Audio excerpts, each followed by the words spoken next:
Sanada from mathemath.com.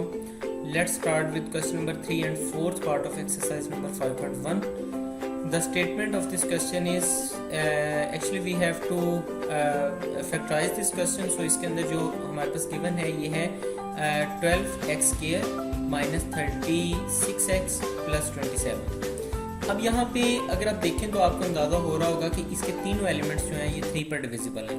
सो इससे सीधा सबसे पहले तो हम 3 को कॉमन ले लेते हैं. 3 को कॉमन लिया, ये इस एलिमेंट को 3 पर डिवाइड किया तो ये आ गया 4x स्क्वायर. इसको 3 पर डिवाइड किया तो ये 12x आ गया. इसको 3 पर डिवाइड किया तो ये 9 आ गया. अब हमें यहाँ भी स्क्वायर को कंप्लीट करना है. स्क्वायर को कंप्लीट करने के लिए हमें इसे सेंटर में ये देखना होता है कि सेंटर वाला एलिमेंट प्लस में है, ये माइनस में है. अब क्योंकि ये माइनस में है इसलिए a square minus b square, a minus b whole square का फॉर्मूला हम यहाँ यूज करेंगे. A minus b whole square का फॉर्मूला जो है ये a square minus 2ab plus b square होता है. तो हम यहाँ पे इस फॉर्मूला के मुताबिक अपने क्वेश्चन को ढालने की कोशिश करते हैं. ये हमारे पास आ जाएगा 3, हमारे पास इसी तरह से आएगा. ये 4x स्क्वायर को हम लिख सकते हैं 2x का स्क्वायर, तो ये फर्स्ट का स्क्वायर आ गया. फिर यहाँ पे 9 को हम लिख सकते हैं, ये 9 को हम लिख सकते हैं 3 का स्क्वायर यानी सेकंड का स्क्वायर. -2 इंटू यानी -2 इंटू ए बी. ए है हमारे पास 2x, बी है हमारे पास 3, ये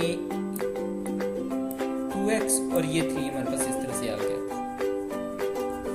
अब देखिए ये क्वेश्चन एग्जैक्टली एक कंप्लीट स्क्वायर की फॉर्म में हम इसे लिख सकते हैं क्योंकि इसके अंदर वो तमाम लवाजमत पूरे हैं. जैसे कि यहाँ पे a square minus 2ab plus b square है. तो अगर हमारे पास a square minus 2ab plus b square हो तो इसको हम a minus b whole square की फॉर्म में लिख सकते हैं. सो हम इसे इस वजह से यहाँ पे a माइनस बी यानी 2x माइनस 3 होल स्क्वायर की फॉर्म में हमने लिख लिया और 3 साथ में इसी तरह से आ रहा है.